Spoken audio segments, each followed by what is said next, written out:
Kalau kamu menganggap gunung cuma tempat healing, video ini wajib kamu tonton. Banyak orang datang ke gunung dengan satu niat sederhana, ingin menenangkan pikiran, mencari udara segar, dan melepas penat dari rutinitas. Gunung dianggap tempat healing, tempat pelarian, tempat untuk merasa lebih hidup, dan itu tidak sepenuhnya salah. Masalahnya, ketika gunung hanya dipandang sebagai tempat healing, banyak orang lupa satu hal penting. Gunung bukan tempat yang dibuat untuk manusia. Gunung tidak peduli dengan niat baik, tidak peduli dengan feed media sosial, dan tidak peduli dengan kondisi mental kita. Gunung hanya merespon satu hal, cara kita bersikap. Video ini bukan untuk melarang siapapun naik gunung, tapi untuk mengingatkan bahwa menganggap gunung sekadar tempat healing bisa menjadi awal dari banyak keputusan keliru. Kalau selama ini kamu datang ke gunung hanya dengan pikiran ingin tenang, tanpa benar-benar siap menghadapi risikonya, video ini wajib kamu tonton sampai selesai. Makna healing yang sering disalahartikan. Healing sering diartikan sebagai istirahat, sebagai berhenti sejenak dari tekanan hidup. Masalahnya, gunung bukan tempat istirahat pasif. Gunung adalah ruang aktif yang menuntut energi, fokus, dan kesiapan. Di kota ketika lelah kita bisa berhenti. Di gunung berhenti terlalu lama bisa berbahaya. Di kota, ketika cuaca berubah, kita bisa berteduh. Di gunung, perubahan cuaca bisa menentukan hidup dan mati. Ketika konsep healing dibawa mentah-mentah ke gunung, pendaki sering datang dengan mental santai, bukan mental siap. Padahal ketenangan di gunung bukan datang dari suasana, melainkan dari persiapan dan kesadaran akan risiko. Gunung bukan tempat yang ramah tapi adil. Gunung sering disebut kejam, padahal sebenarnya gunung itu adil. Gunung tidak memilih siapa yang kuat atau lemah.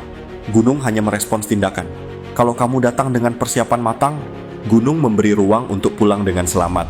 Kalau kamu datang dengan sikap meremehkan, gunung tidak akan memberi toleransi. Masalahnya, narasi healing sering membuat orang menurunkan kewaspadaan. Banyak yang berpikir, tenang saja, ini cuma buat santai. Padahal di gunung, sikap santai tanpa kontrol adalah celah paling berbahaya. Ketika mental healing bertabrakan dengan realita, banyak keputusan keliru di gunung. Bukan karena kurang alat, tapi karena salah mindset. Ketika tubuh lelah, tapi ego berkata, lanjut sedikit lagi. Ketika cuaca berubah, tapi pikiran berkata, sayang sudah jauh. Ketika kondisi tidak ideal, tapi hati berkata, ingin menikmati. Healing yang seharusnya memulihkan, justru berubah menjadi tekanan untuk memaksakan diri. Di titik inilah banyak pendaki mulai kehilangan objektivitas. Bukan karena mereka bodoh, tapi karena terlalu ingin merasa baik-baik saja.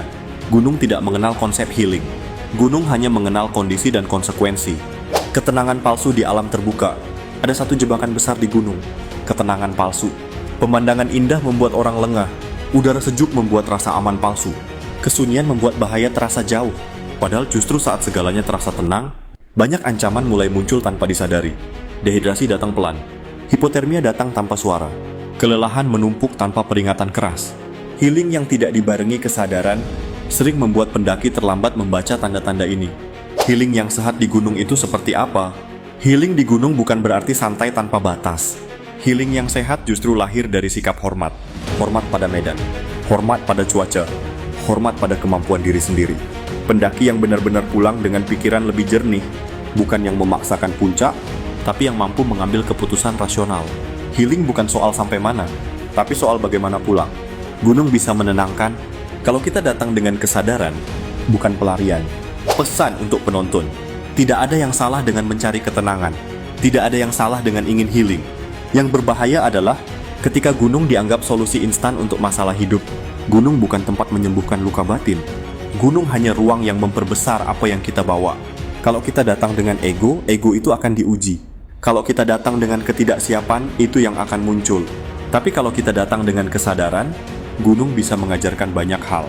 Tentang batas, tentang tanggung jawab, dan tentang pulang dengan selamat. Kalau kamu merasa video ini perlu didengar oleh temanmu yang menganggap gunung cuma tempat healing, silakan bagikan. Bukan untuk menakut-nakuti, tapi untuk mengingatkan.